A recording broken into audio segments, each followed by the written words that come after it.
Good morning बच्चों।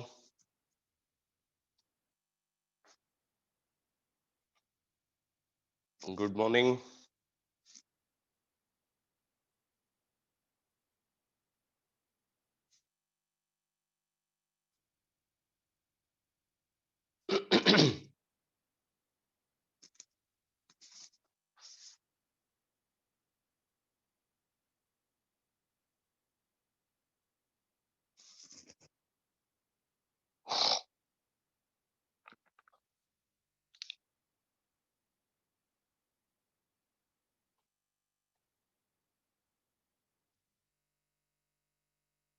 तो बेटा लास्ट क्लास में हमने ऑर्गेनिक केमिस्ट्री में factors affecting nucleophilic substitution reaction का डिस्कशन को कंप्लीट किया था और अब मैं न्यूक्लियोफिलिक सब्स्टिट्यूशन रिएक्शन में जो मैकेनिज्म ऑब्जर्व होती है उन मैकेनिज्म को डिस्कस करने जा रहा हूं। तो आप नोट करो, mechanism involved in nucleophilic substitution reaction. Mechanism involved in nucleophilic substitution reaction. Mechanism involved in nucleophilic substitution reaction. अब देखो, न्यूक्लियोफिलिक सब्स्टिट्यूशन रिएक्शन में जो मैकेनिज्म ऑब्जर्व होती है,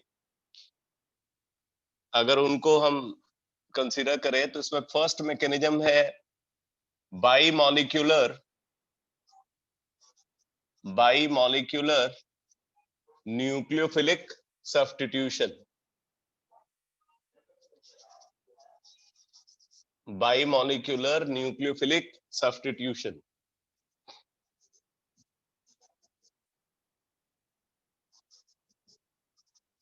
जिसको हम बोलते हैं SN2। फिर दूसरी मैकेनिज्म जो हम यहाँ पे कंसीडर करते हैं ये है यूनिमॉलिक्यूलर न्यूक्लियोफिलिक सब्स्टिट्यूशन, इसको बोलते हैं SN1। थर्ड मैकेनिज्म जो हम यहाँ पे कंसीडर करते हैं ये है internal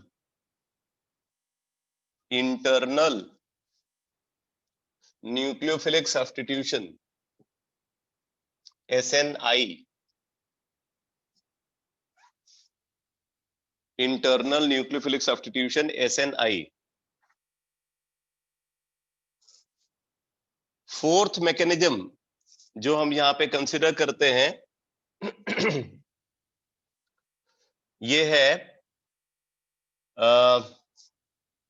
SN1 prime, SN2 prime and SNI prime mechanism.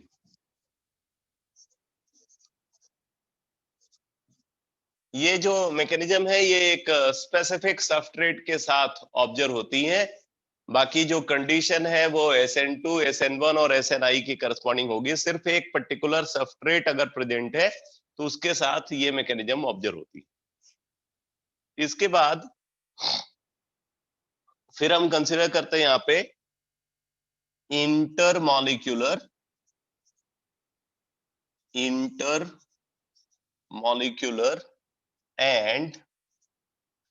Intramolecular and intramolecular nucleophilic substitution.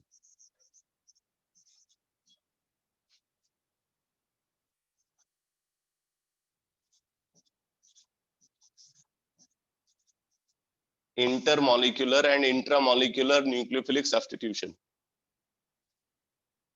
और लास्ट में कंसीडर करेंगे एरोमेटिक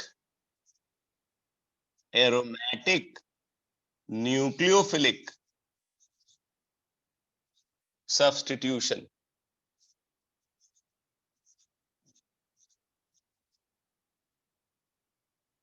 एरोमेटिक न्यूक्लियोफिलिक सब्स्टिट्यूशन। अब अगर हम एरोमेटिक न्यूक्लियोफिलिक सब्स्टिट्यूशन को कंसीडर करें तो इसके भी दो क्लासिफिकेशन है। इसका फर्स्ट क्लासिफिकेशन है बाईमॉलिक्यूलर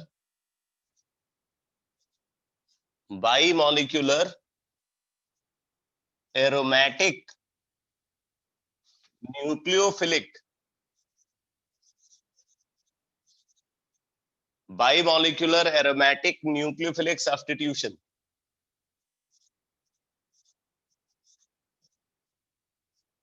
इसको ARSN2 मैकेनिज्म भी बोलते हैं। ARSN2 बाईमॉलिक्यूलर aromatic nucleophilic substitution. ठीक है, इसमें दो मैकेनिज्म इसके अंदर आती हैं, एक बेंजाइन इंटरमीडिएट फॉर्मेशन मैकेनिज्म है और दूसरा मेजिनहाइमर कॉम्प्लेक्स फॉर्मेशन मैकेनिज्म है। तो इसके अंदर एक तो बेंजाइन इंटरमीडिएट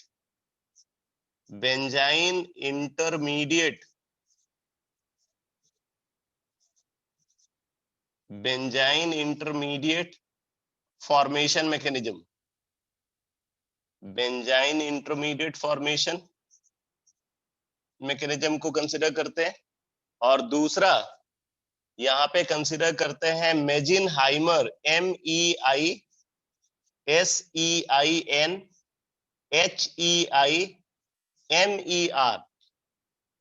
मैं फिर से रिपीट कर रहा हूं, MEISEINHEIMER,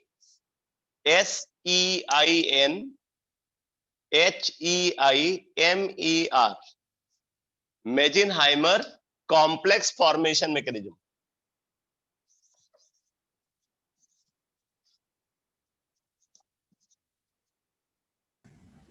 Meisenheimer complex formation mechanism. तो ये दो मैकेनिज्म ऑब्जर्व होती हैं बाईमॉलिक्यूलर एरोमेटिक न्यूक्लियोफिलिक सब्स्टिट्यूशन में। और फिर जो इसका सेकेंड क्लासिफिकेशन है वो है यूनिमॉलिक्यूलर एरोमेटिक न्यूक्लियोफिलिक सब्स्टिट्यूशन।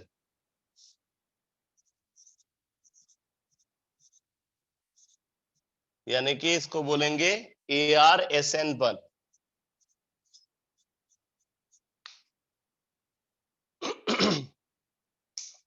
तो कुल मिलाकर के अगर आप देखो तो यहां पे बाईमॉलिक्यूलर न्यूक्लियोफिलिक सब्स्टिट्यूशन यानी कि SN2, यूनिमॉलिक्यूलर न्यूक्लियोफिलिक सब्स्टिट्यूशन यानी कि SN1, internal nucleophilic substitution SNI। ये तो बड़े कॉमन है, इसमें फर्स्ट टू मोस्ट कॉमन है। SNI के बारे में मैंने बताया था आपको, डार्जेंस मेथड में ये मैकेनिज्म ऑब्जर्व होती है। डार्जेंस मेथड जो एल्काइल क्लोराइड के फॉर्मेशन का बेस्ट मेथड है। उसके अलावा इन्हीं तीन पे बेस्ड है ये mechanism, SN1 prime, SN2 prime, SNI prime mechanism. फिर intermolecular and intramolecular nucleophilic substitution, और फिर उसके बाद एरोमेटिक न्यूक्लियोफिलिक सब्स्टिट्यूशन, जिसमें फर्दर दो क्लासिफिकेशन है, bimolecular aromatic nucleophilic substitution and unimolecular aromatic nucleophilic substitution. तो जो बाईमॉलिक्यूलर एरोमेटिक न्यूक्लियोफिलिक सब्स्टिट्यूशन है उसमें ऑब्जर्व होता है benzyne intermediate formation mechanism and Meisenheimer complex formation mechanism. तो अब हम इनको वन बाय वन डिस्कस करते हैं। सबसे पहले आप लिखो bimolecular nucleophilic substitution. Bimolecular nucleophilic substitution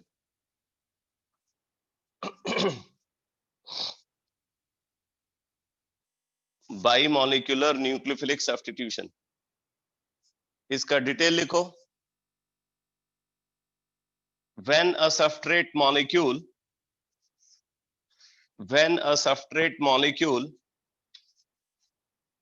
having a good nucleofuse, when a substrate molecule having a good nucleofuse is treated with a nucleophile, is treated with a nucleophile, is treated with a nucleophile, where attack of nucleophile occurs where attack of nucleophile occurs, where attack of nucleophile occurs from opposite side, where attack of nucleophile occurs from opposite side to that of living group, where attack of nucleophile occurs from opposite side to that of living group, where attack of nucleophile occurs from opposite side to that of living group, then there occurs then there occurs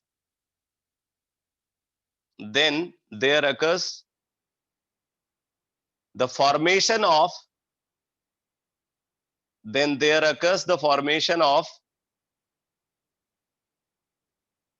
a pentavalent transition state. Mechanism आपको पहले भी बता चुका हूं, अभी last class में भी discuss किया था. Then there occurs the formation of a pentavalent transition state. Then there occurs the formation of a pentavalent transition state, which gets converted into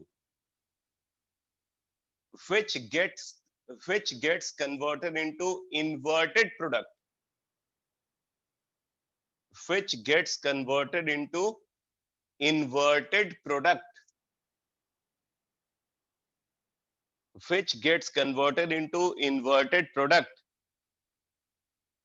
if living group is directly attached, if living group is directly attached with chiral center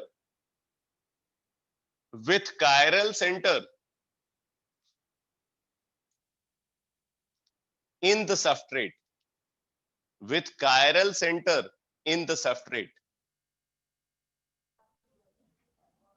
तो बोला जा रहा है कि अगर हमारे पास एक ऐसा सबस्ट्रेट है जिसके पास अच्छा न्यूक्लियोफ्यूज है और उस सबस्ट्रेट के ऊपर न्यूक्लियोफाइल का अटैक हो रहा है, न्यूक्लियोफिलिक अटैक इस तरीके से हो रहा है कि जो न्यूक्लियोफाइल है वो लिविंग ग्रुप के अपोजिट साइड से अटैक करता है.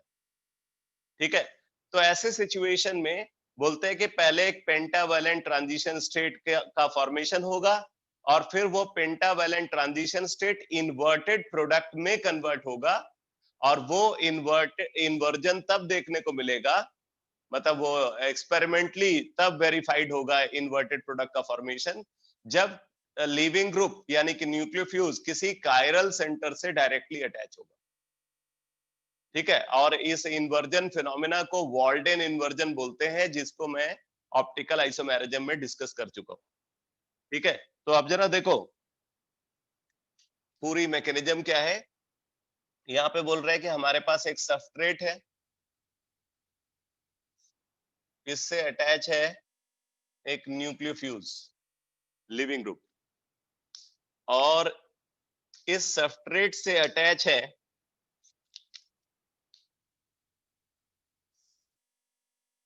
मान लो यहाँ पे एक एल्काइल ग्रुप है R, इससे अटैच है एक और एल्काइल ग्रुप एज्यूम करते हैं R प्राइम और इससे अटैच है एक हाइड्रोजन. ठीक है, अब हम इसके ऊपर एक न्यूक्लियोफाइल का अटैक करा रहे हैं, तो यहाँ पे न्यूक्लियोफिलिक अटैक होता है.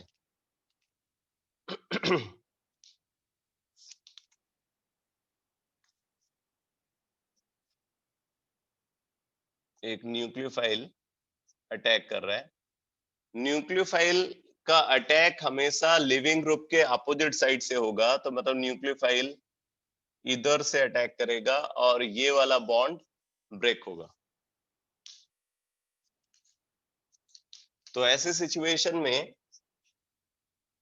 एक ट्रांजिशन स्टेट के फॉर्मेशन के थ्रू रिएक्शन प्रोसीड करेगी.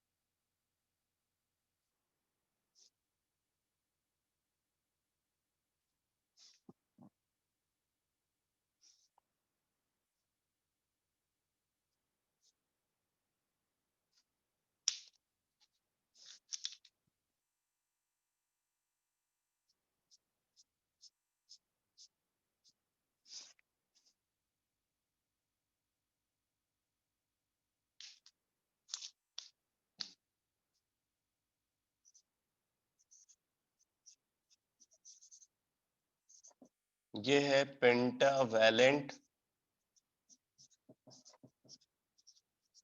Transition state.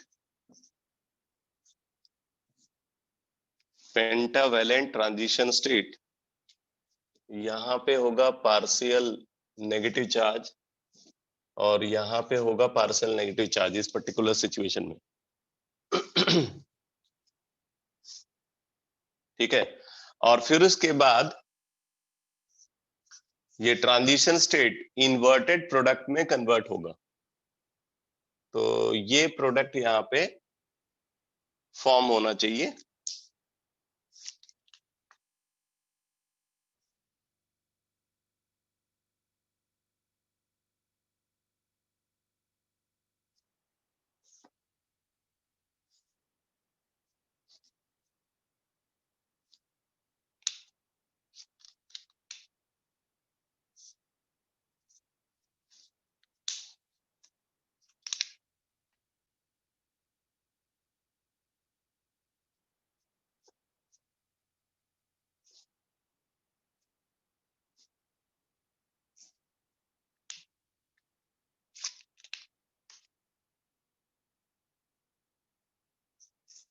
ये है इन्वर्टेड प्रोडक्ट।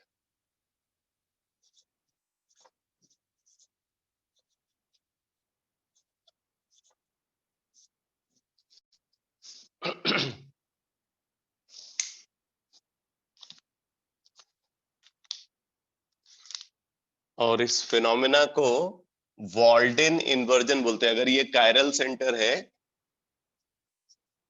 ठीक है, अगर ये कायरल सेंटर है तो इस फिनोमेना को हम वॉल्डेन इन्वर्जन बोलेंगे।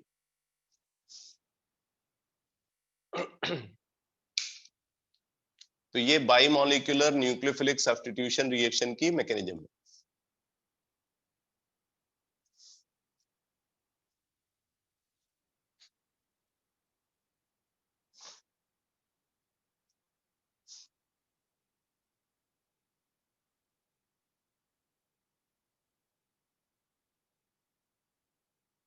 ये जो पेंटावैलेंट ट्रांजिशन स्टेट आप देख रहे हो, इसकी ज्योमेट्री ट्रायगोनल बाइपिरामिडल होगी।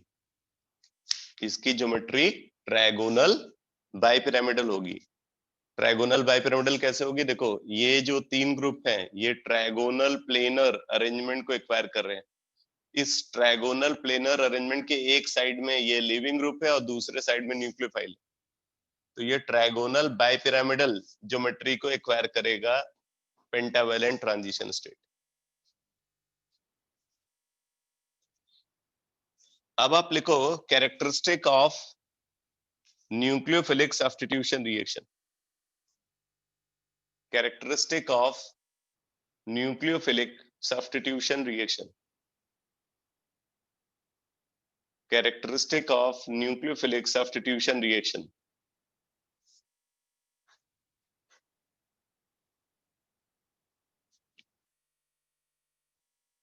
इसमें फर्स्ट पॉइंट लिखो।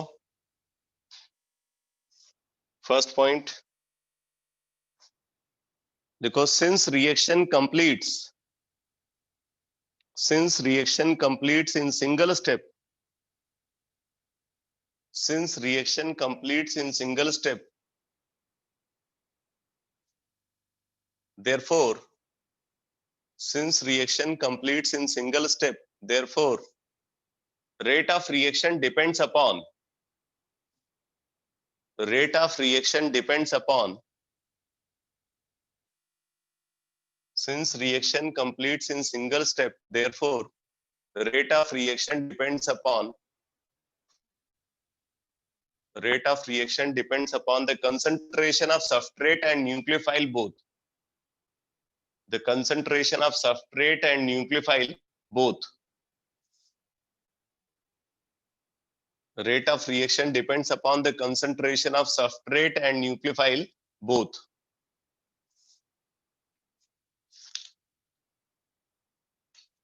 तो अब देखो यहाँ पे क्या होगा, रेट ऑफ रिएक्शन,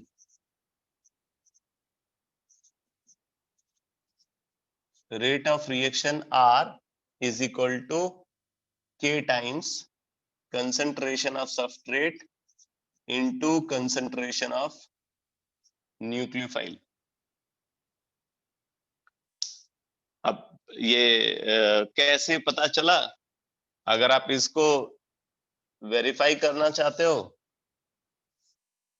तो आप यहाँ पे कर्व देख सकते हो between rate of reaction and concentration of substrate keeping nucleophile concentration constant. Nucleophilic concentration को कांस्टेंट रखते हुए हमने रेट और सबस्ट्रेट कंसंट्रेशन के बीच में कर्व ड्रॉ किया तो हमें स्ट्रेट लाइन मिलती। इससे हमें पता चलता है कि rate is directly proportional to concentration of substrate, मतलब सबस्ट्रेट कंसंट्रेशन के रेस्पेक्ट में ऑर्डर 1 है। ठीक है, इसी तरीके से अगर हम कर्व ड्रॉ करें between rate of reaction and nucleophile concentration keeping substrate concentration constant, तो फिर से हमें स्ट्रेट लाइन मिलती। यहां भी हमें स्ट्रेट लाइन मिलती है, तो जिससे हमें यह पता चलता है कि जो रेट ऑफ रिएक्शन है वो न्यूक्लियोफिलिक कंसंट्रेशन के डायरेक्टली प्रोपोर्शनल है, तो इसके रेस्पेक्ट में भी ऑर्डर 1 हो गया। तो overall reaction second order kinetics तो फॉलो करती है और रिएक्शन एक स्टेप में कंप्लीट होती है, इसलिए रिएक्शन की मॉलिक्यूलरिटी 2 होगी, ऑर्डर 2 है, एक स्टेप में रिएक्शन कंप्लीट हो रही है, मतलब रिएक्शन एलिमेंट्री है, तो रिएक्शन की मॉलिक्यूलरिटी 2 होगी और इसीलिए हम इस रिएक्शन को बाई मॉलिक्यूलर रिएक्शन बोलते हैं।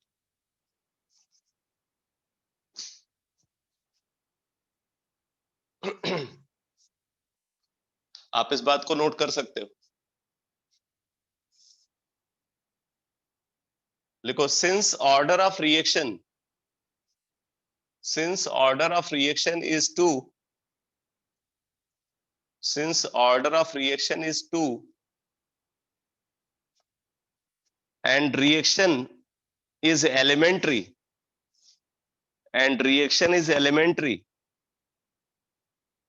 since order of reaction is 2 and reaction is elementary, therefore molecularity of the reaction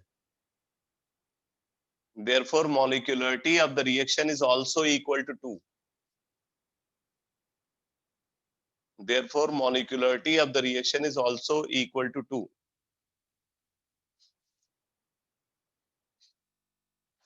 Due to which reaction is called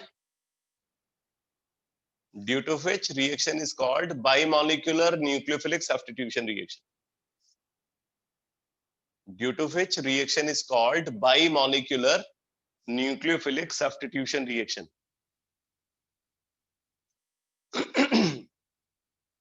Due to which reaction is called bimolecular nucleophilic substitution reaction. ठीक है, characteristic में कुछ और points पे लिखो। Next point, presence of good nucleofuse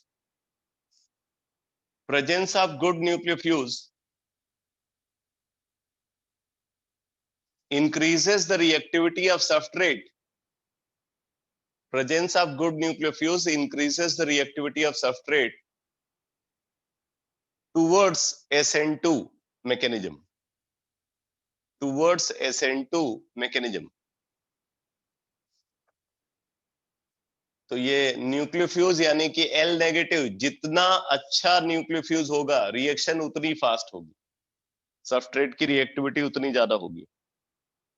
next point लिखो, if nucleophile is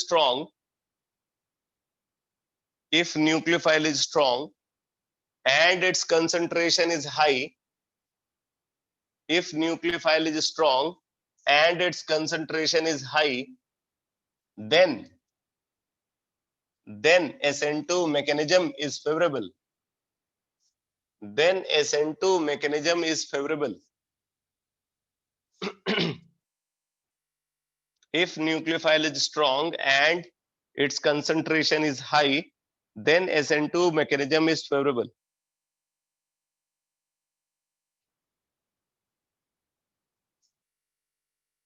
अगला point लिखो, reaction best proceed in polar aprotic solvent. Reaction best proceed in polar aprotic solvent. Reaction best proceed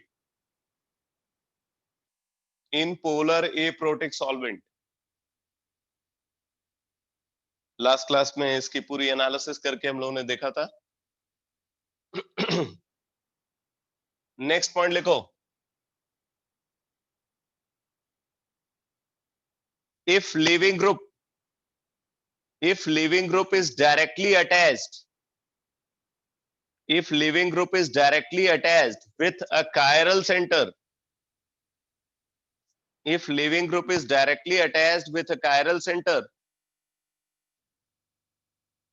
then during the reaction,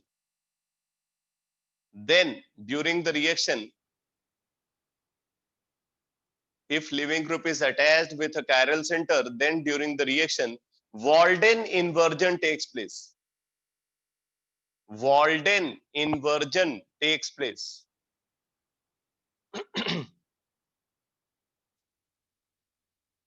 Then during the reaction, Walden inversion takes place.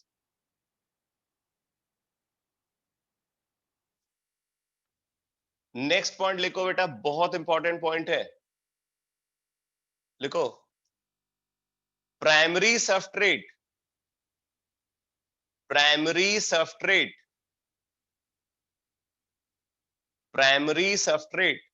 whose beta carbon is primary or secondary. Primary substrate whose beta carbon is primary or secondary, and secondary substrate,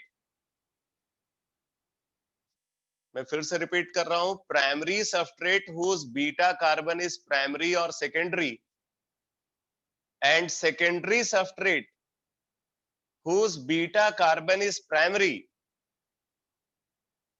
and secondary substrate whose beta carbon is primary, always follow SN2 path.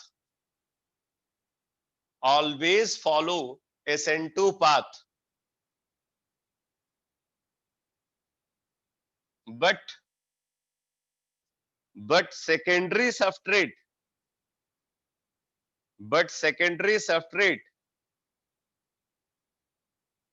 whose beta carbon is also secondary,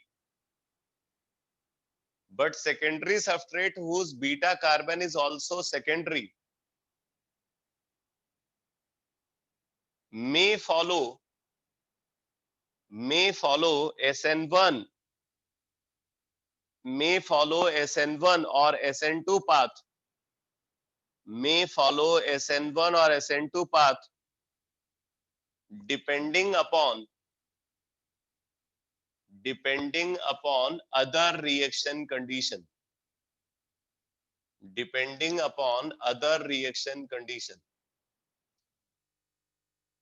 तो यहां पे ये बोला जा रहा है कि अगर प्राइमरी सबस्ट्रेट मतलब प्राइमरी कार्बन पे लीविंग ग्रुप होना चाहिए.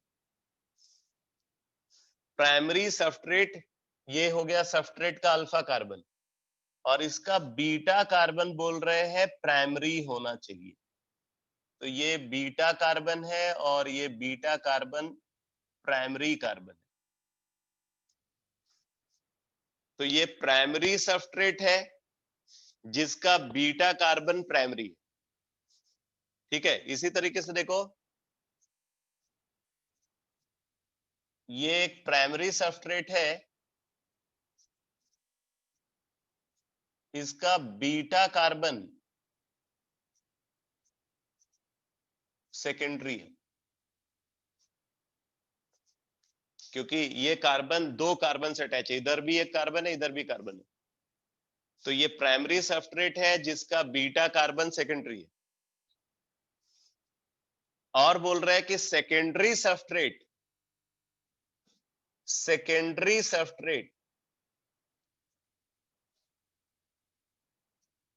ये सेकेंडरी सबस्ट्रेट हो गया। सेकेंडरी सबस्ट्रेट जिसका बीटा कार्बन प्राइमरी है,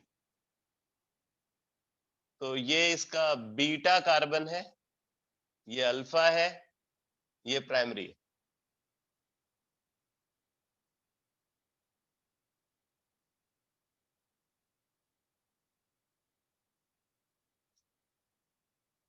ये इसका इस साइड से बीटा कार्बन है और प्राइमरी। तो बोल रहा है कि फिर से आप देखो, प्राइमरी सबस्ट्रेट जिसका बीटा कार्बन प्राइमरी है, प्राइमरी सबस्ट्रेट जिसका बीटा कार्बन सेकेंडरी है, सेकेंडरी सबस्ट्रेट जिसका बीटा कार्बन प्राइमरी है, ये हमेशा SN2 पाथ को फॉलो करेंगे। ये सबस्ट्रेट हमेशा SN2 मैकेनिज्म को फॉलो करेंगे। ठीक है, आप देखो इसके साथ और क्या बोला जा रहा है। बोल रहा है कि अगर सेकेंडरी सबस्ट्रेट है, सेकेंडरी सबस्ट्रेट जिसका बीटा कार्बन सेकेंडरी है, अल्फा बीटा ये सेकेंडरी है, तो सेकेंडरी सबस्ट्रेट जिसका बीटा कार्बन सेकेंडरी है, बोल रहे कि ये सिचुएशन के अकॉर्डिंग कभी SN1 पाथ को फॉलो करता है, कभी SN2 पाथ को फॉलो करता है। जैसे अगर मान लो हमने इसके साथ यूज कर लिया पोलर एप्रोटिक सॉल्वेंट, अगर इस सबस्ट्रेट के साथ हमने यूज कर लिया polar aprotic solvent, nucleophilic concentration high है, तो सर्टेन है ये SN2 पाथ को फॉलो करेगा। ऐसे ही अगर ये SN1 कंडीशन वहां पे सेटिस्फाई हो रही है, SN1 मैकेनिज्म की कंडीशन, तो फिर ये SN1 पाथ में पार्टिसिपेट करने लगेगा। तो मतलब ये सिचुएशन के अकॉर्डिंग, ठीक है, दोनों ही मैकेनिज्म में पार्टिसिपेट कर सकता है। तो ये पॉइंट क्लियर हुआ बेटा?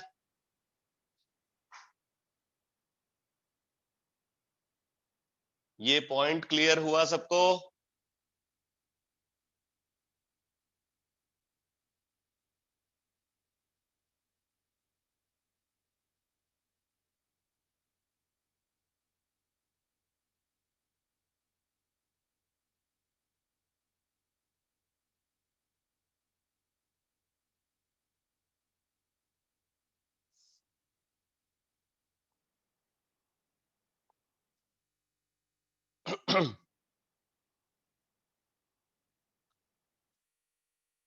एक और पॉइंट लिखो, लिखो substrate molecule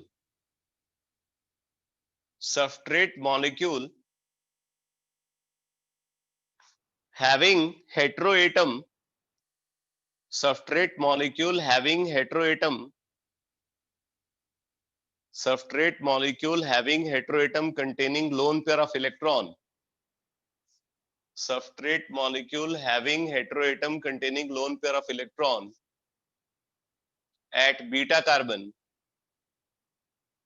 at beta carbon or containing unsaturated gamma carbon or containing unsaturated gamma carbon or unsaturated gamma carbon or containing unsaturated gamma carbon are highly reactive are highly reactive towards SN2 mechanism are highly reactive towards SN2 mechanism are highly reactive towards SN2 mechanism are highly reactive towards SN2 mechanism because of are highly reactive towards SN2 mechanism because of anchimeric participation. ये एक नया term है, बड़ा important term है, anchimeric participation. Anchimeric participation also called neighboring group participation। Neighbouring group participation, ये neighbouring group participation को NGP effect भी बोलते हैं। इसका शॉर्ट फॉर्म है NGP effect. Anchimeric participation also called neighbouring group participation. आगे लिखो, in anchimeric participation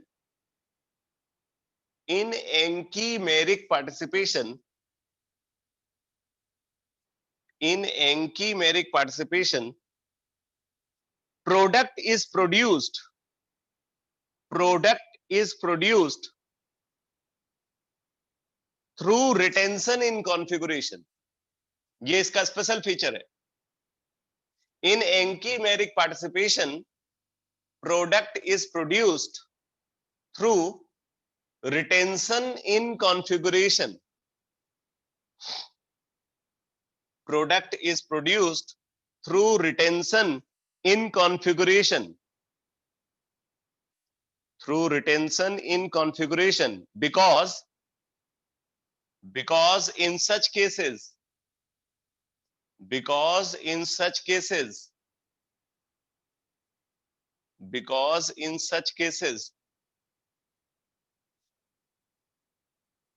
two successive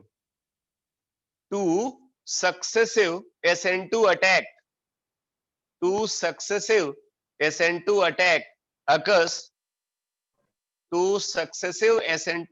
occurs because in such cases two successive SN2 attack occurs, one through internal nucleophile,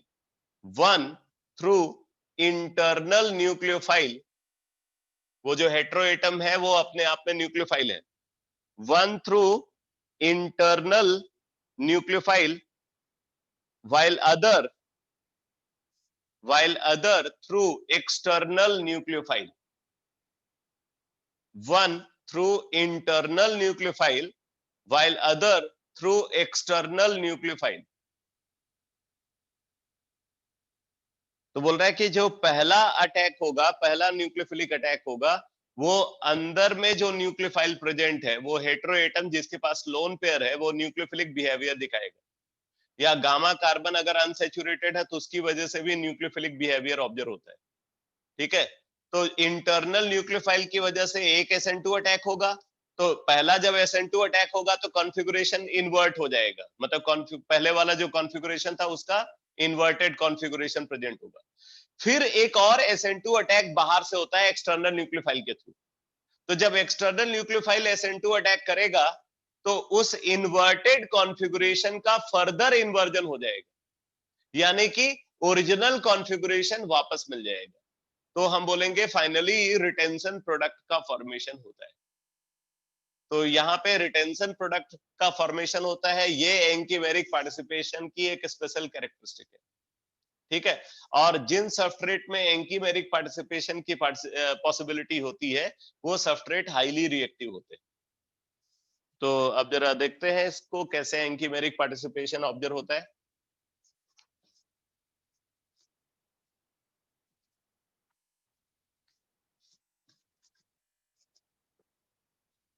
जैसे देखो, अगर हमने कंसीडर किया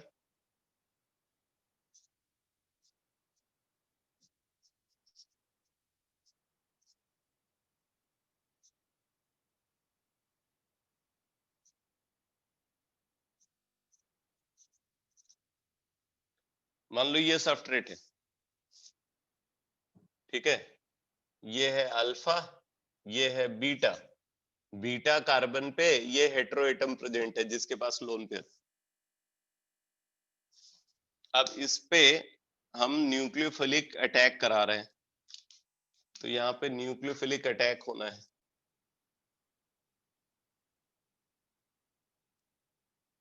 ठीक है, न्यूक्लियोफिलिक अटैक के थ्रू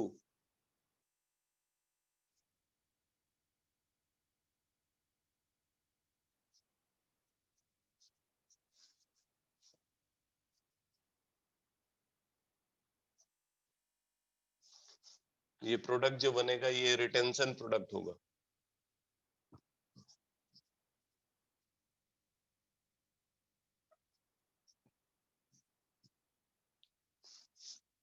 अब जरा देखो कैसे रिएक्शन प्रोसीड करती है।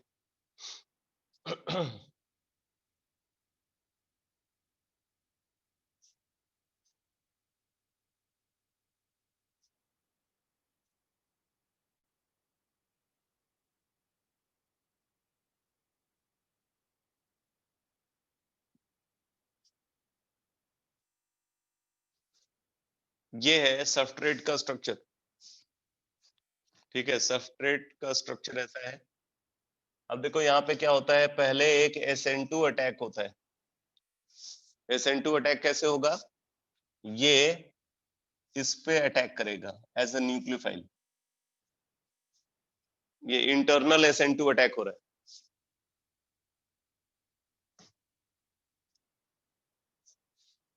लीविंग ग्रुप रिमूव हो गया, और लीविंग ग्रुप के रिमूवल के थ्रू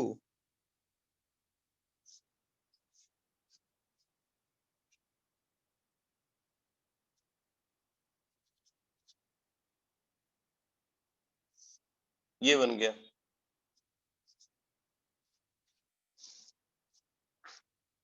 लीविंग ग्रुप के रिमूवल के थ्रू ये फॉर्म हो जाता है। ठीक है, अब इसके बाद यहाँ पे जो एक्सटर्नल न्यूक्लियोफाइल है, अब देखो यहाँ पे 3 मेंबर्ड रिंग है बेटा। 3 मेंबर्ड रिंग है तो बहुत ज्यादा एंगुलर स्ट्रेन है, तो ये स्ट्रेन्ड स्ट्रक्चर होने की वजह से अनस्टेबल होता है। ठीक है, अब इस पे एक्सटर्नल न्यूक्लियोफाइल SN2 अटैक करता है, तो एक्सटर्नल न्यूक्लियोफाइल का अटैक होगा, तो एक्सटर्नल न्यूक्लियोफाइल यहाँ पे अटैक करके, अच्छा एक बात और समझनी है यहाँ पे, जो एक्सटर्नल न्यूक्लियोफाइल है वो यहाँ भी अटैक कर सकता है, और एक्सटर्नल न्यूक्लियोफाइल का अटैक यहाँ भी हो सकता है। ये इस पे भी अटैक कर सकता है और इस पे भी अटैक कर सकता है। ठीक है, और मतलब यहाँ पे दो टाइप के अटैक पॉसिबल है, इसको फर्स्ट बोल रहे हैं और इसको सेकंड बोल रहे हैं। मैं अभी दोनों के प्रोडक्ट यहाँ पे बनाऊंगा। अब डिफरेंस समझने के लिए आप इसको इस तरीके से समझो, मान लो कि ये वाला कार्बन जो है ये कार्बन 14, ये कार्बन कार्बन 14 है, तो इसका मतलब कि कार्बन 14 यहां होगा। अगर ये कार्बन 14 है तो यहाँ पे कार्बन 14 प्रेजेंट होना चाहिए। न्यूक्लियोफाइल का अटैक इस कार्बन पे भी हो रहा है और कार्बन 14 पे भी हो रहा है। तो अब देखो इससे दो प्रोडक्ट बनेंगे। पहले फर्स्ट मोड ऑफ अटैक के थ्रू जो प्रोडक्ट बन रहा है उसको यहाँ पे बनाते हैं। तो अगर फर्स्ट मोड ऑफ अटैक को हम कंसीडर करें तो उससे ये वाला प्रोडक्ट बन जाता है।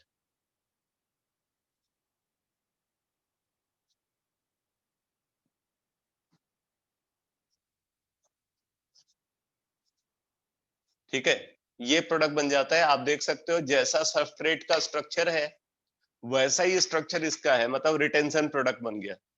और अगर सेकेंड मोड ऑफ अटैक को कंसीडर किया जाए तो सेकेंड मोड ऑफ अटैक के करस्पॉन्डिंग, अच्छा इसमें ये C14 होगा, ये C14। तो अगर सेकेंड मोड ऑफ अटैक को कंसीडर करें तो सेकेंड मोड ऑफ अटैक के करस्पॉन्डिंग क्या होगा, यहाँ पे आ गया न्यूक्लियोफाइल, और ये रिंग इस तरीके से ओपन हो जाएगी, ये यहां से ब्रेक होगी रिंग। ठीक है, तो इधर आ जाएगा NH CH3। NHCH3 और अब ये कार्बन 14 पे ही न्यूक्लियोफाइल अटैच हो रहा है। कार्बन 14 पे ही न्यूक्लियोफाइल अटैच हो रहा है। तो इसका मतलब है कि इस केस में क्या होगा, हम तो एक्सपेक्ट कर रहे हैं कि न्यूक्लियोफाइल इस कार्बन पे आना चाहिए जहां लिविंग ग्रुप है, बट न्यूक्लियोफाइल इसके साथ साथ इस बगल वाले कार्बन पे भी अटैच हो जाता है। मतलब अगर ओरिजिनल स्ट्रक्चर को देखे तो जो न्यूक्लियोफाइल आएगा वो अल्फा कार्बन पे तो अटैच हो ही सकता है, वो बीटा कार्बन पे भी अटैच हो सकता है।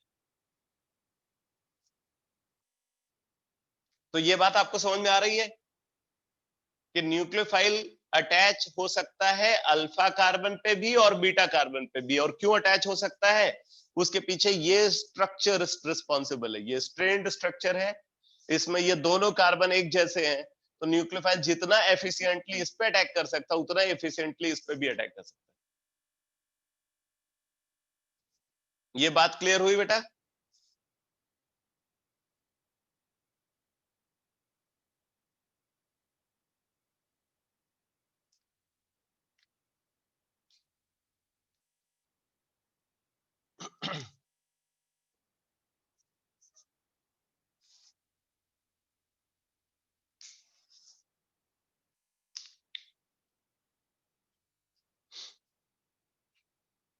तो ये एंकीमेरिक पार्टिसिपेशन का एग्जांपल है तब जब हम बोल रहे हैं कि बीटा कार्बन पे हेटेरोएटम प्रेजेंट है। अब बात आती है अगर गामा कार्बन अनसैचुरेटेड होगा तब क्या होगा, तो एक एग्जांपल जरा उस पर भी बेस देख लो।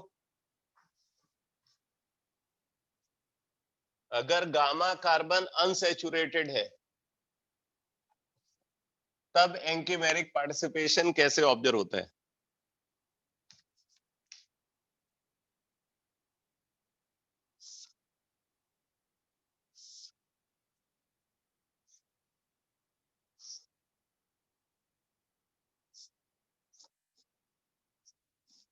मान लो ये सबस्ट्रेट है, ये है अल्फा, ये है बीटा और ये है गामा।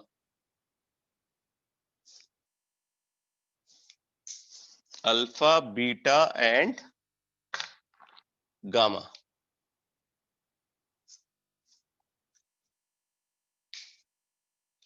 अब देखो इस पे न्यूक्लियोफिलिक अटैक कराते हैं,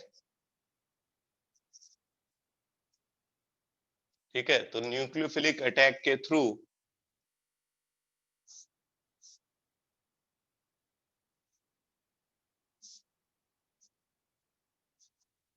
ये प्रोडक्ट बनता है।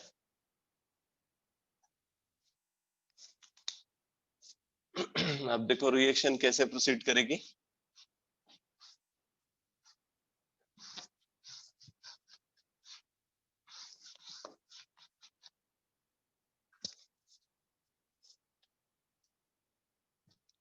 यहाँ पे सबसे पहले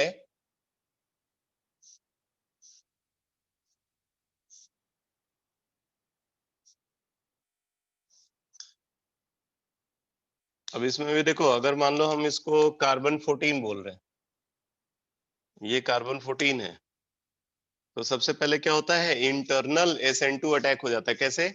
ये जो पाई बॉन्ड है, इस पाई बॉन्ड को यूज करके कार्बन इस पे अटैक कर जाता है और लीविंग ग्रुप रिमूव हो जाता है।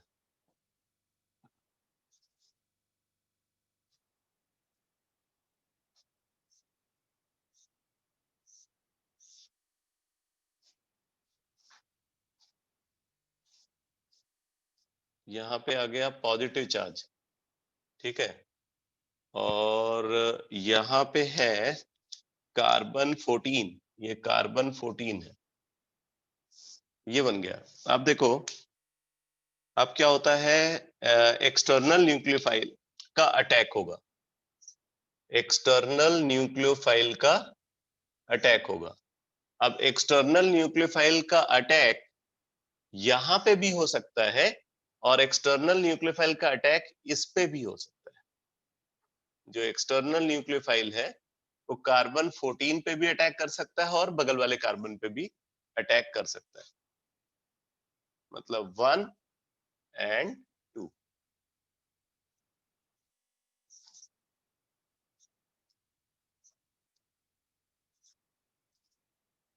अगर ये 1 पे अटैक करेगा तो सिचुएशन में क्या होगा, ये 3 मेंबर्ड रिंग है, बहुत ज्यादा स्ट्रेन है, तो ये रिंग यहां से ब्रेक होकर के ये सिग्मा बॉन्ड यहाँ पे पाई बॉन्ड बन करके ट्रांसफर हो जाता है, तब ये प्रोडक्ट बन जाएगा। फिर ये प्रोडक्ट बनेगा यानी कि रिटेंशन प्रोडक्ट, जिसमें ये कार्बन 14। और दूसरे केस में क्या होगा, ये अगर इस पे अटैक कर रहा है तो ये रिंग इधर से ब्रेक होकर के यहाँ पे पाई बॉन्ड बन करके ट्रांसफर हो जाएगी, ठीक है। और तब उस सिचुएशन में फॉर्म होगा ऐसा प्रोडक्ट।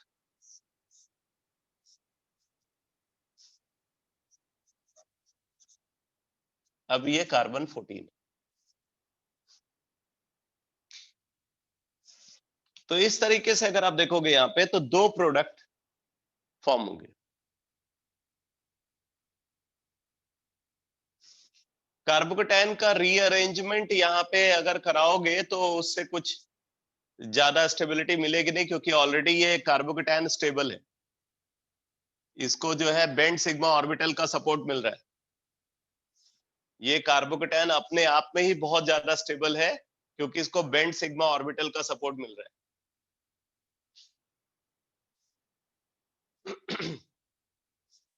आप अगर ये समझ रहे हो ना कि ये प्राइमरी कार्बोकेटायन है और यहाँ हाइड्राइड शिफ्ट करा करके यहाँ ले आओ तो टर्सरी हो जाएगा, तो ज्यादा स्टेबल हो जाएगा, बल्कि वो स्टेबल होने की बजाय अनस्टेबल हो जाएगा, स्ट्रेन बहुत ज्यादा है रिंग में।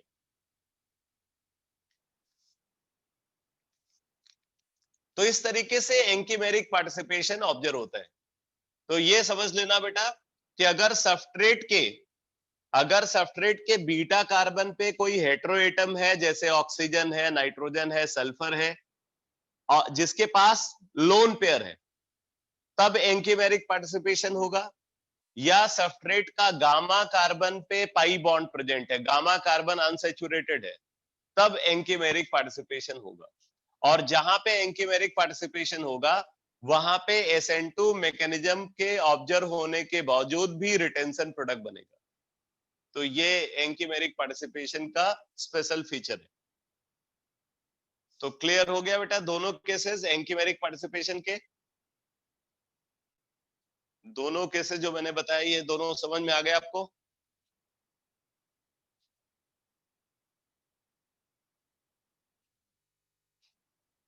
एंकीमेरिक पार्टिसिपेशन के दोनों केसेस क्लियर हो गए?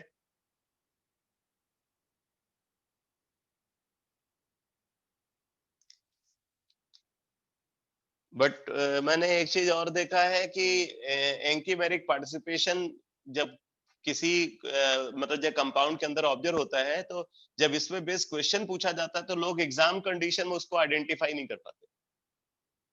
तो आपको इस बात को अपने दिमाग में बैठा लेना है कि अगर बीटा कार्बन पे हेटेरो एटम है जिसके पास लोन पेयर है, या गामा कार्बन पे पाई बॉन्ड प्रेजेंट है, गामा कार्बन अनसैचुरेटेड है, तो हमेशा एंकीमेरिक पार्टिसिपेशन ऑब्जर्व होगा। और एंकीमेरिक पार्टिसिपेशन जहां भी होगा वहां रिटेंशन प्रोडक्ट मेजर प्रोडक्ट के फॉर्म में प्रोड्यूस होगा। Retention product is major product.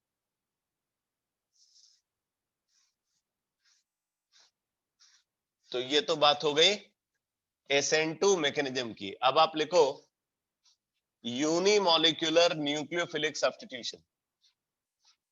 Unimolecular nucleophilic substitution. Unimolecular nucleophilic substitution SN1।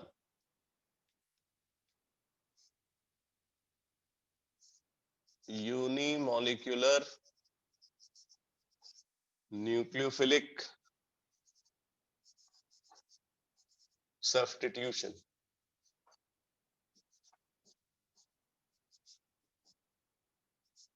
जिसको बोलते हैं SN1। लिखो इसका detail. when a substrate molecule when a substrate molecule having a good nucleophuse when a substrate molecule having a good nucleophuse when a substrate molecule having a good nucleophuse is treated with a nucleophile, is treated with a nucleophile, is treated with a nucleophile in polar protic solvent, is treated with a nucleophile in polar protic solvent,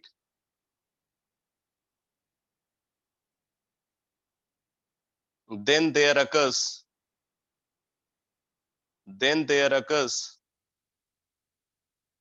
then there occurs the formation of two products, then there occurs the formation of two products in equal amount, then there occurs the formation of two products in equal amount,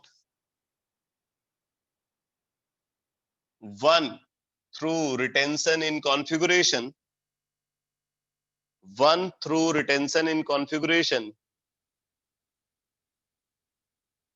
one through retention in configuration, while other through, while other through inversion in configuration, while other through inversion in configuration, while other through inversion in configuration. आगे लिखो, if product produced, if product produced possess a chiral center, if product produced possess a chiral center, if product produced possess a chiral center, then during the reaction, if product produced possess a chiral center, then during the reaction, racemization takes place. If product produced possess a chiral center, then during the reaction, racemization, racemization यानी कि racemic mixture formation, then during the reaction, racemization takes place. Then during the reaction, racemization takes place. अब जरा देखो बेटा, जैसे एक carbon है, carbon से एक लिविंग ग्रुप अटैच है, और मान लेते हैं एक एल्काइल ग्रुप यहाँ पे अटैच है, ठीक है। कार्बन से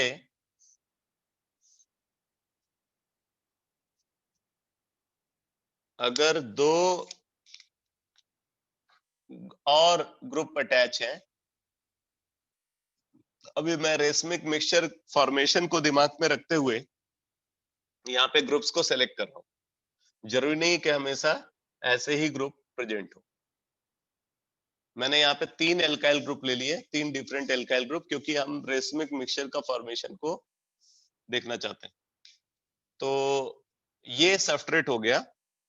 अब इस सब्सट्रेट के ऊपर न्यूक्लियोफाइल का अटैक होता है इन पोलर प्रोटिक सॉल्वेंट। तो मैं सीधे मैकेनिज्म लिख रहा हूँ, सब्सट्रेट के ऊपर न्यूक्लियोफाइल का अटैक होता है इन पोलर प्रोटिक सॉल्वेंट। मतलब यहाँ पे सॉल्वेंट क्या है? सॉल्वेंट है पोलर प्रोटिक, एक्वस सॉल्वेंट हो सकता है, मतलब water as a solvent use हो सकता है। तो अब देखो होता क्या है यहाँ पे, सबसे पहले ये बॉन्ड ब्रेक होता है, ये स्लोवेस्ट स्टेप है मैकेनिज्म का। ये बॉन्ड ब्रेक होगा, बॉन्ड अगर ब्रेक होगा तो पहले एक ट्रांजिशन स्टेट फॉर्म होता है यहाँ पे, पहले ट्रांजिशन स्टेट का फॉर्मेशन होता है।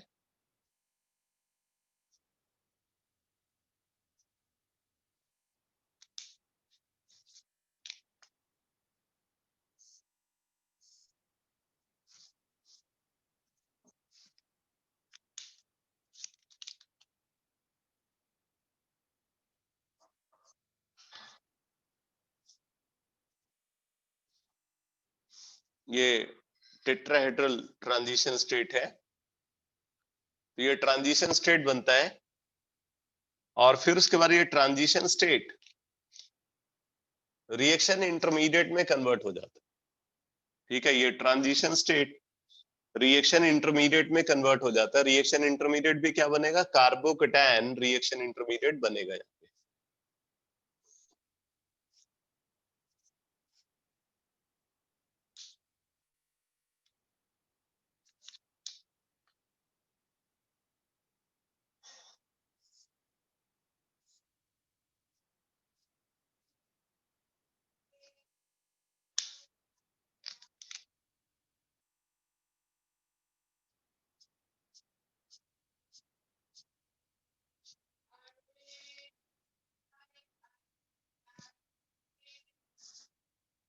ऐसा ट्रांजिशन स्टेट फॉर्म होगा यहाँ पे। इसके पास अनहाइब्रिडाइज्ड पी ऑर्बिटल होंगे। ठीक है, अनहाइब्रिडाइज्ड पी ऑर्बिटल होंगे, पॉजिटिव चार्ज है इसके ऊपर। तो इसकी ज्योमेट्री अगर आप देखोगे तो इसकी ज्योमेट्री होगी trigonal planar. Trigonal planar geometry ये एक्वायर करेगा। और इसके साथ प्रेजेंट है न्यूक्लियोफ्यूज। ये है कार्बोकैटायन इंटरमीडिएट।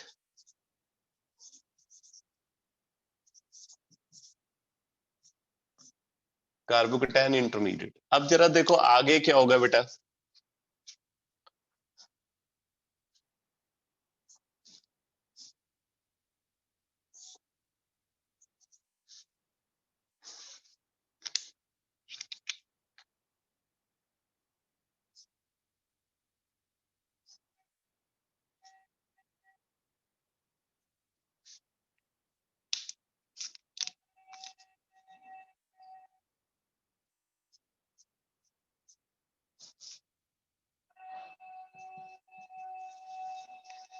ये कार्बोकैटायन इंटरमीडिएट जो हम कंसीडर कर रहे हैं, इस कार्बोकैटायन इंटरमीडिएट के ऊपर न्यूक्लियोफाइल अटैक कर सकता है।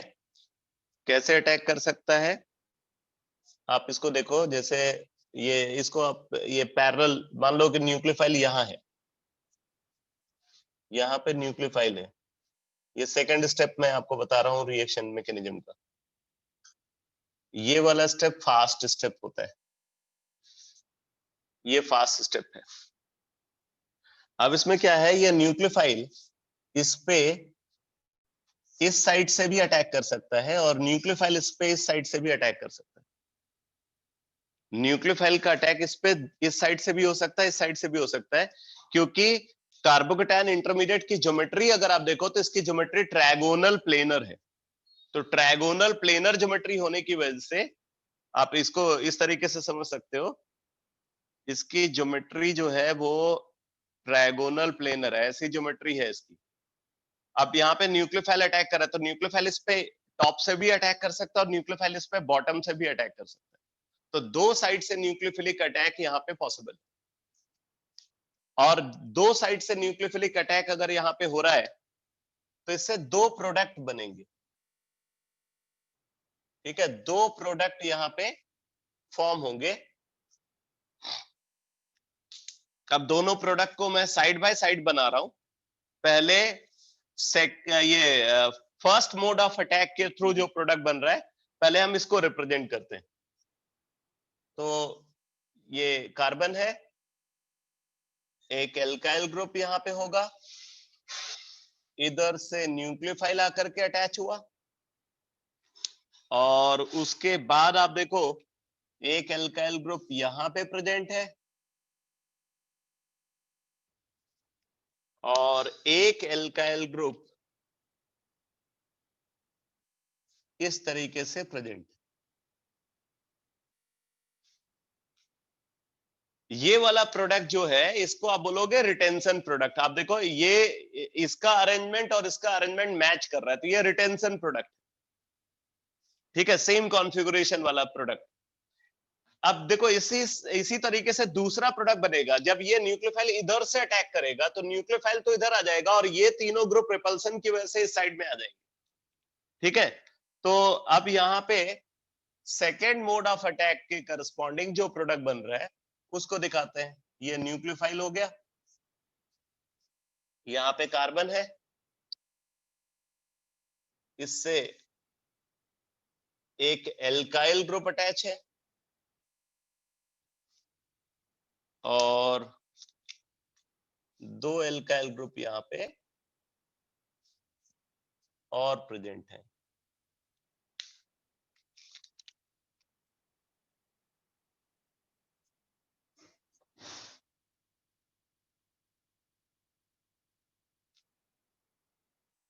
ये फर्स्ट मोड ऑफ अटैक के करस्पॉन्डिंग और ये सेकंड मोड ऑफ अटैक के करस्पॉन्डिंग।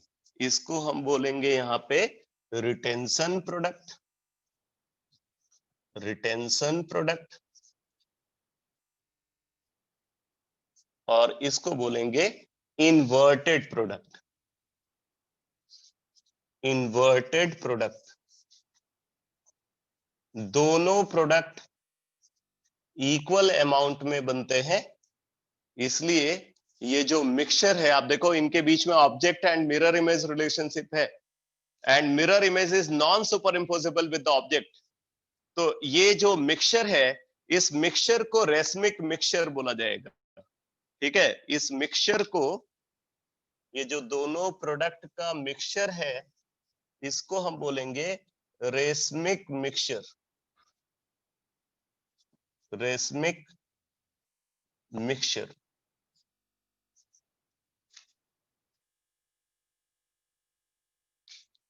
तो ये पूरी मैकेनिज्म है SN1 रिएक्शन की।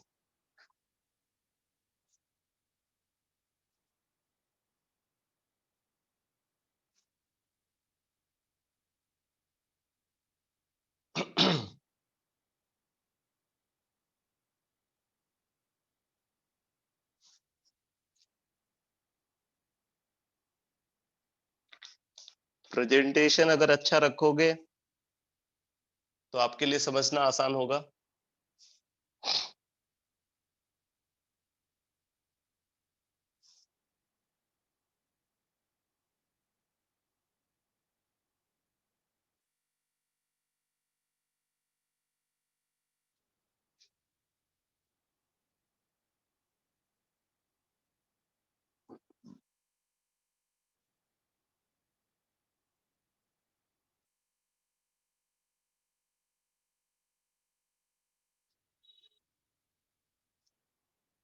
तो ये मैकेनिज्म समझ में आ गई बेटा SN1 की? SN1 मैकेनिज्म सबको समझ में आ गई?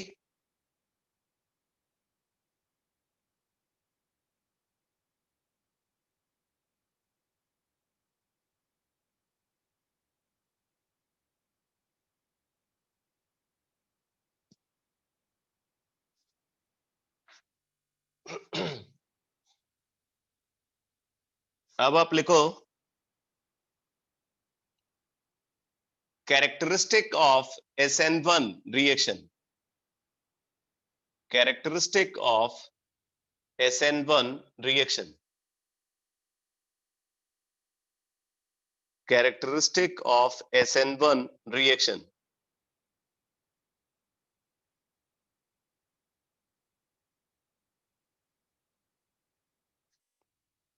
पॉइंट वाइज लिखते जाओ। फर्स्ट पॉइंट लिखो, लिखो since lowest step of the reaction, since lowest step of the reaction involve only the substrate molecule, since lowest step of the reaction involve only the substrate molecule, therefore reaction follows, therefore reaction follows first order kinetics, therefore reaction follows first order kinetics, therefore reaction follows first order kinetics। तो अगर आप यहाँ पे एक curve draw करते हो between rate of reaction and substrate concentration, keeping nucleophile concentration constant.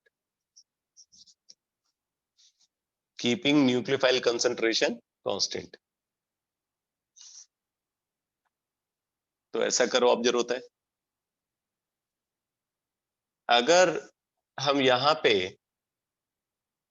Rate of reaction और nucleophile concentration के बीच में कर्व ड्रॉ करते हैं कीपिंग सबस्ट्रेट कंसंट्रेशन कांस्टेंट,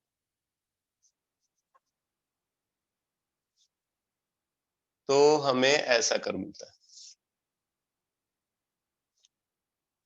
ठीक है, कांस्टेंट लाइन मिलती है। अब इससे यह पता चलता है कि जो रेट ऑफ रिएक्शन है वो न्यूक्लियोफिलिक कंसंट्रेशन पे डिपेंड नहीं कर रहा है। न्यूक्लियोफिलिक कंसंट्रेशन कुछ भी है, रेट ऑफ रिएक्शन कांस्टेंट। तो रेट ऑफ रिएक्शन इसके कंसंट्रेशन पे डिपेंड नहीं कर रहा है, but rate of reaction substrate concentration को इंक्रीज करने पे लीनियरली इंक्रीज कर रहा है। इसका मतलब है कि rate of reaction R is equal to K times concentration of substrate only. ये तो इससे पता चलता है कि रिएक्शन फर्स्ट ऑर्डर काइनेटिक्स को फॉलो कर रही है।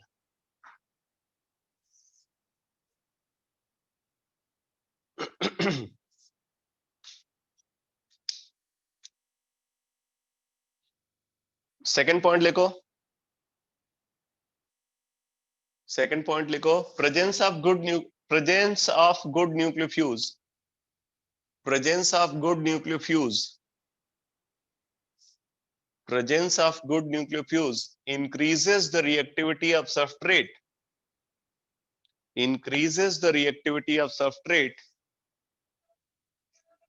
towards SN1 mechanism.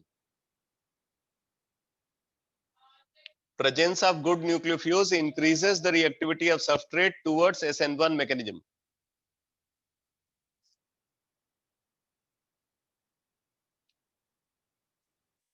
Next point लिखो बेटा।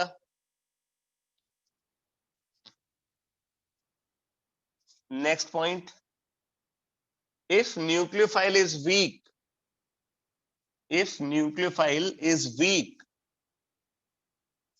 and its concentration is low,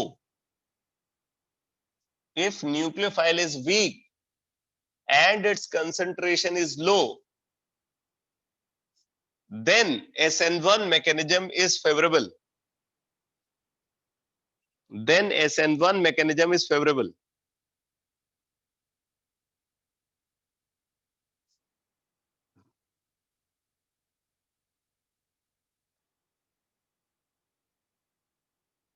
If nucleophile is weak and its concentration is low, then SN1 mechanism is favorable.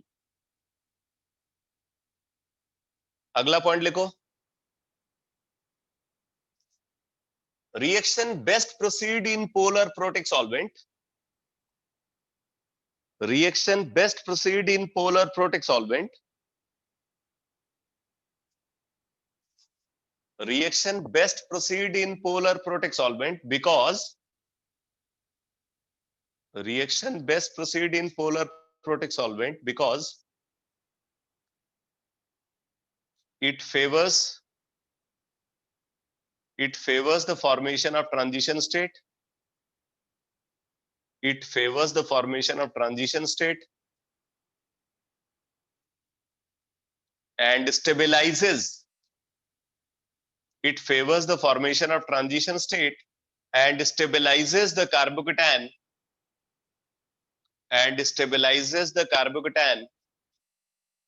reaction intermediate produced,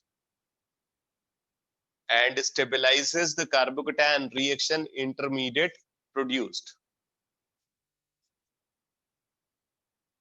and stabilizes the carbocation reaction intermediate produced.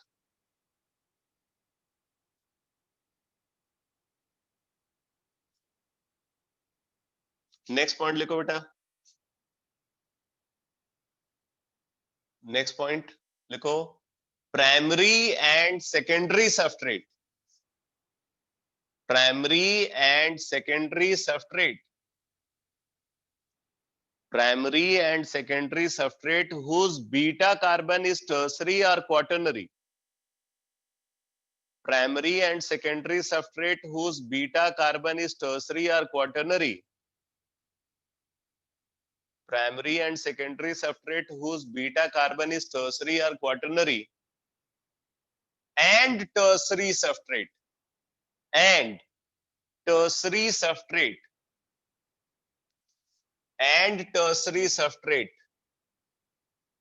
always follow, always follow SN1 mechanism, always follow SN1 mechanism, always follow SN1 mechanism. तो अब जरा देखो बेटा क्या बोला जा रहा है, बोल रहे हैं प्राइमरी सबस्ट्रेट है whose beta carbon is tertiary, whose beta carbon is tertiary. तो देखो ये हो गया अल्फा, ये हो गया बीटा, ये प्राइमरी है और ये क्या है, टर्सरी। तो प्राइमरी सबस्ट्रेट हो गया क्योंकि प्राइमरी कार्बन पे न्यूक्लियोफ्यूज है और इसका बीटा कार्बन है टर्सरी, तो ये फॉलो करेगा SN1 पाथ, ठीक है। इसी तरीके से बोल रहे हैं primary substrate whose beta carbon is quaternary, तो ये अल्फा है और ये बीटा है, बीटा कार्बन यहाँ पे क्वाटर्नरी है,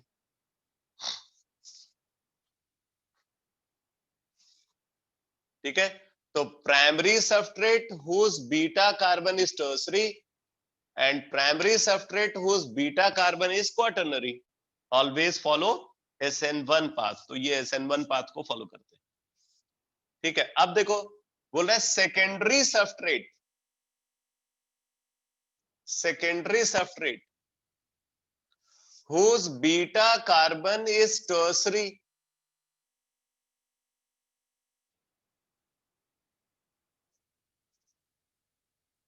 secondary substrate whose beta carbon is tertiary। यहाँ पे इंपॉर्टेंट ये है कि अगर ये एक साइड से भी ऐसा ऑब्जर्व होता है ना तो भी चलेगा,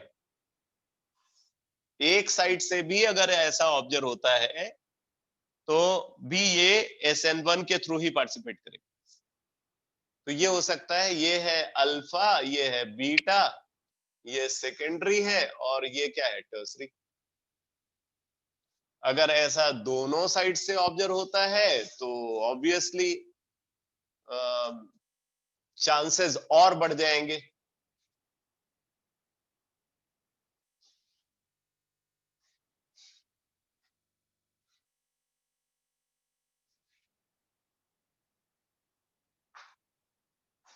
अल्फा बीटा बीटा, ये टर्सरी है, ये टर्सरी। इसी तरीके से बोल रहे हैं कि secondary substrate, secondary substrate whose beta carbon is quaternary,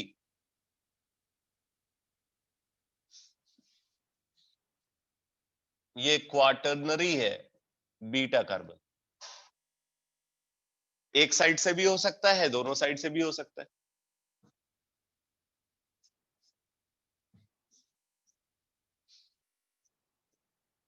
ये दोनों साइड से भी ऑब्जर्व हो सकता है।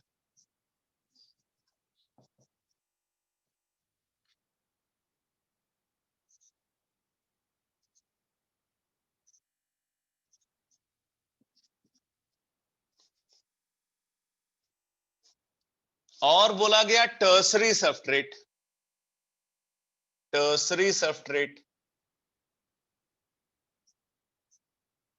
ये टर्सरी सबस्ट्रेट है, ये हमेशा SN1 पाथ को फॉलो करेंगे, इसका मतलब है कि सबस्ट्रेट के अंदर SN1 मैकेनिज्म वाले स्ट्रक्चरल फीचर के ऑब्जर्व होने की पॉसिबिलिटी ज्यादा है। ठीक है, SN1 मैकेनिज्म के ऑब्जर्व होने की पॉसिबिलिटी सबस्ट्रेट के अंदर ज्यादा है। तो ये पॉइंट क्लियर हो गया बेटा। ये सबस्ट्रेट का जो क्लासिफिकेशन मैं बता रहा हूं, ये समझ में आ रहा है आपको?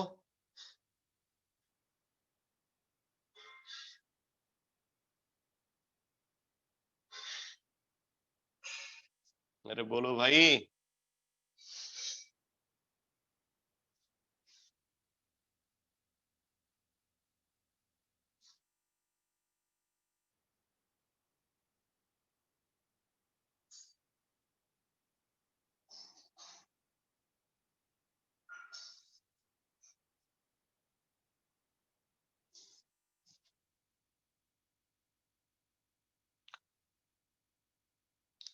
अगला पॉइंट लिखो। लिखो, since reaction proceed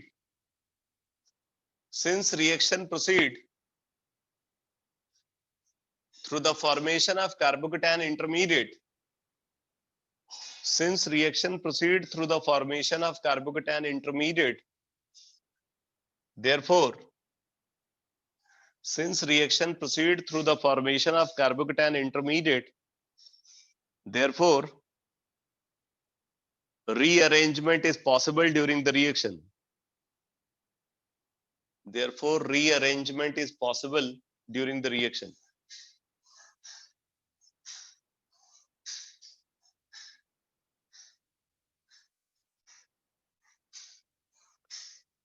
next point लिखो। Next point, vinyl and aryl substrate, vinyl and aryl substrate are chemically inert. Vinyl and aryl substrate are chemically inert towards SN1 and SN2 mechanism both. Vinyl and aryl substrate are chemically inert. Vinyl and aryl substrate are chemically inert towards SN1 and SN2 mechanism both.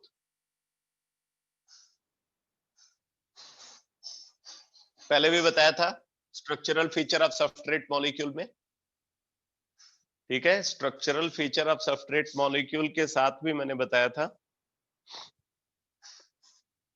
vinyl and aryl substrate are chemically inert towards SN1 and SN2 mechanism both. Next point लिखो।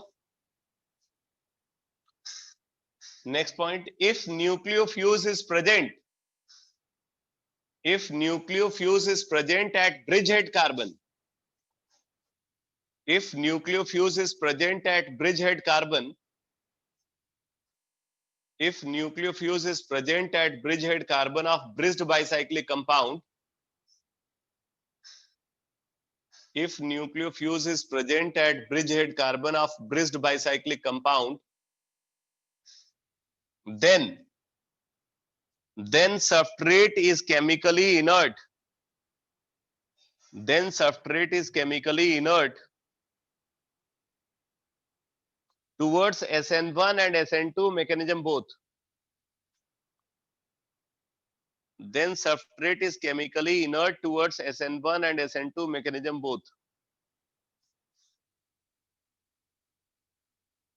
Then substrate is chemically inert towards SN1 and SN2 mechanism both.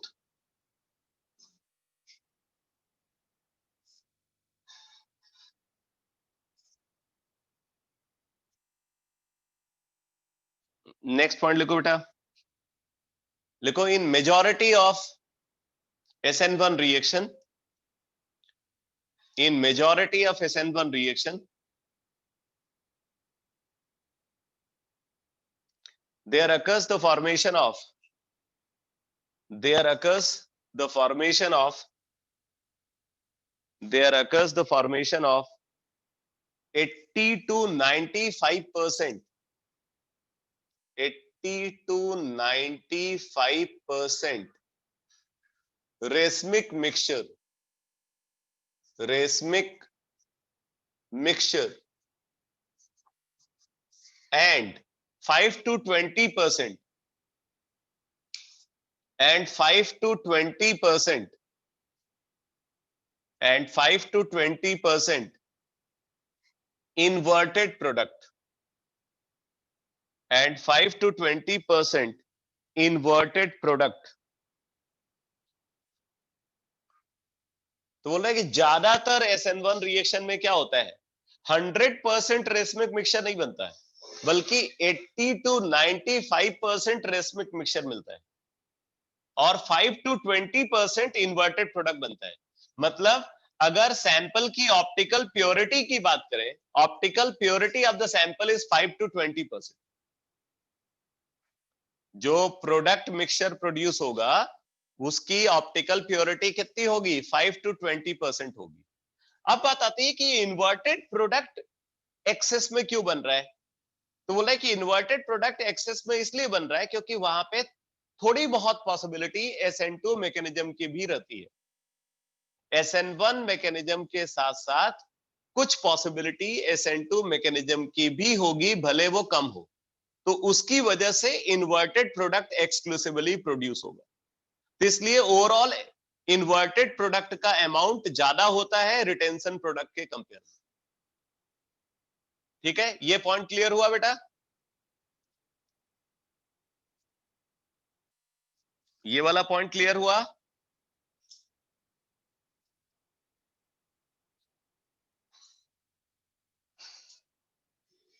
यहां पे 100% racemisation rarely observe होगा। ज्यादातर cases में 80 to 95% racemic mixture बनता है और 5 to 20% inverted product बनता है। इन्वर्टेड प्रोडक्ट ज्यादा अमाउंट में इसलिए बनता है क्योंकि SN1 के साथ साथ थोड़ी बहुत पॉसिबिलिटी SN2 की भी रहती है, तो उस SN2 मैकेनिज्म की वजह से ऐसा देखने को मिलता है। नेक्स्ट पॉइंट लिखो, नेक्स्ट पॉइंट लिखो, if we consider a mixture of, if we consider a mixture of polar protic and polar aprotic solvent, if we consider a mixture of polar protic and polar aprotic solvent, if we consider a mixture of polar protic and polar aprotic solvent, then as the amount of polar aprotic solvent, then as the amount of polar aprotic solvent in the mixture increases, then as the amount of polar aprotic solvent in the mixture increases, then as the amount of polar aprotic solvent in the mixture increases, yield of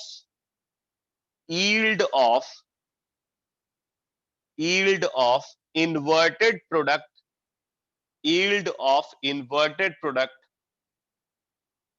also increases, yield of inverted product also increases,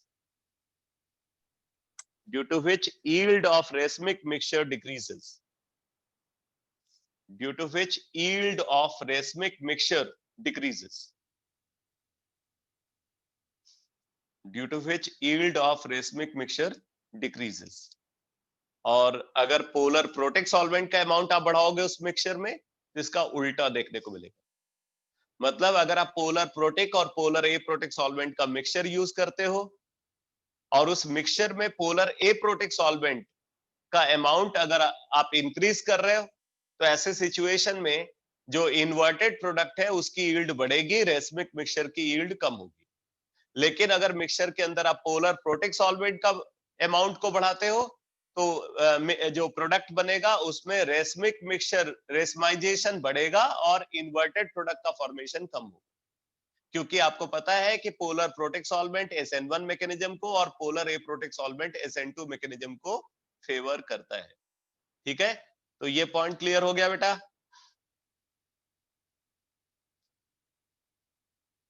ये वाला point clear हो गया?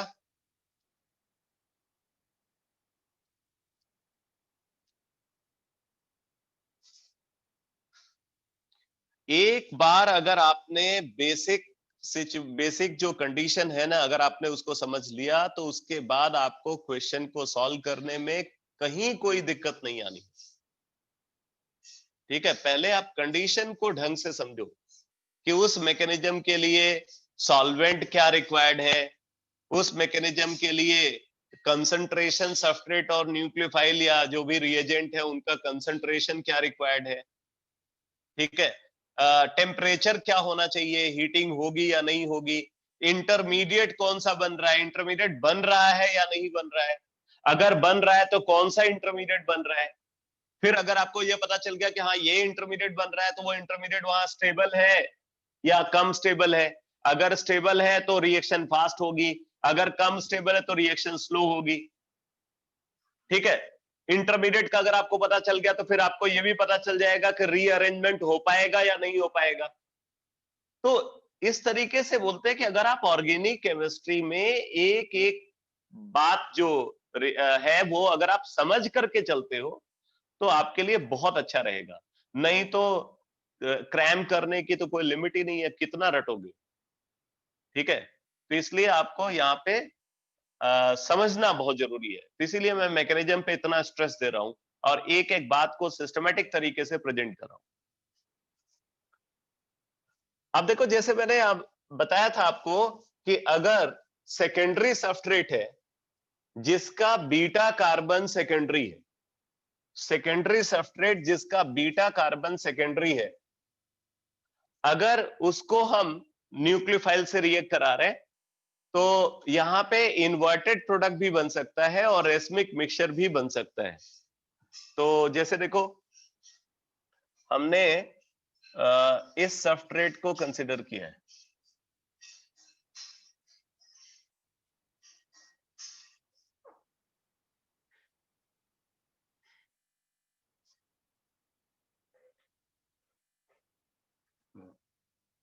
मान लो यहाँ पे chlorine है,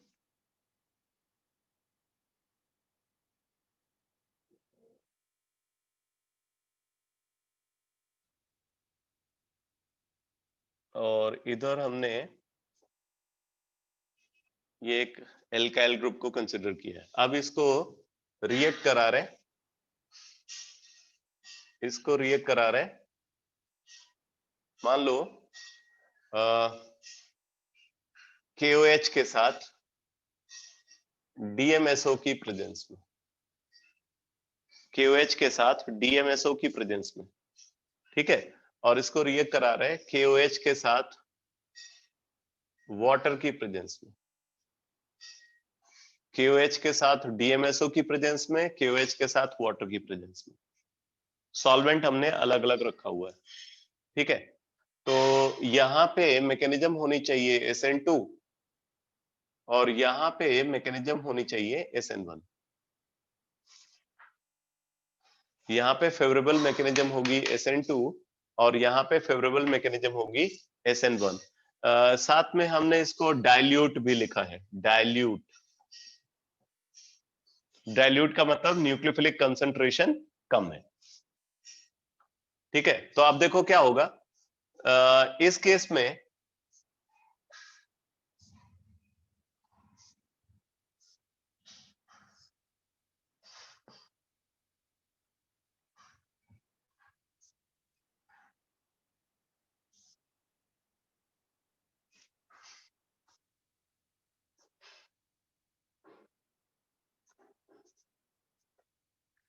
ये product बन जाएगा।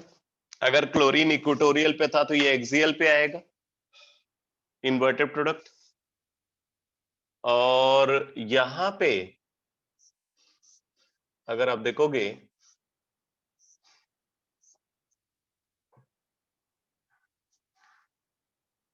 तो दो प्रोडक्ट बनेंगे। एक केस में OH इक्वेटोरियल पे आएगा और दूसरे केस में OH एक्सियल पे आएगा।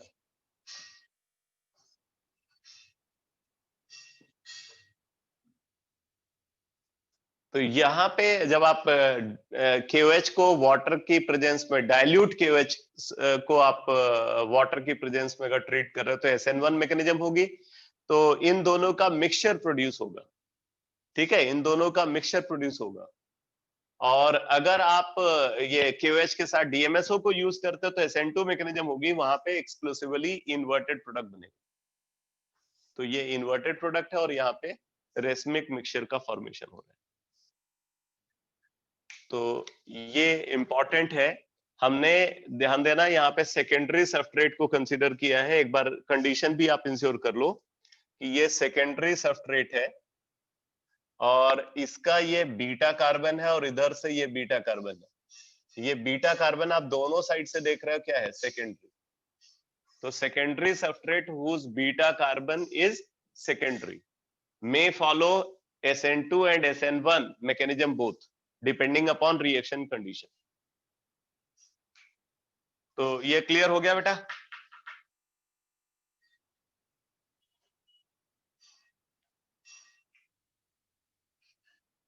ये वाला पॉइंट क्लियर हो गया?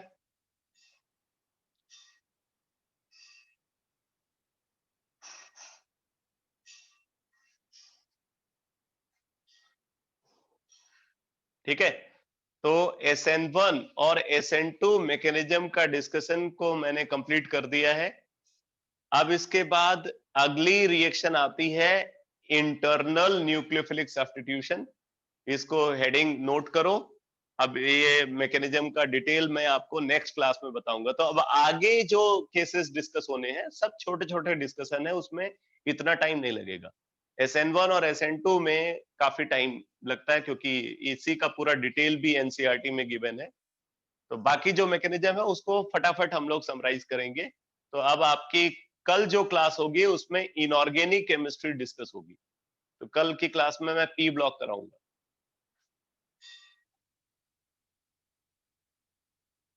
अब दिवाली ब्रेक 2-3 दिन का हो जाएगा। ठीक है, 2-3 डेज का दिवाली ब्रेक होगा, उससे ज्यादा नहीं। ओके बेटा।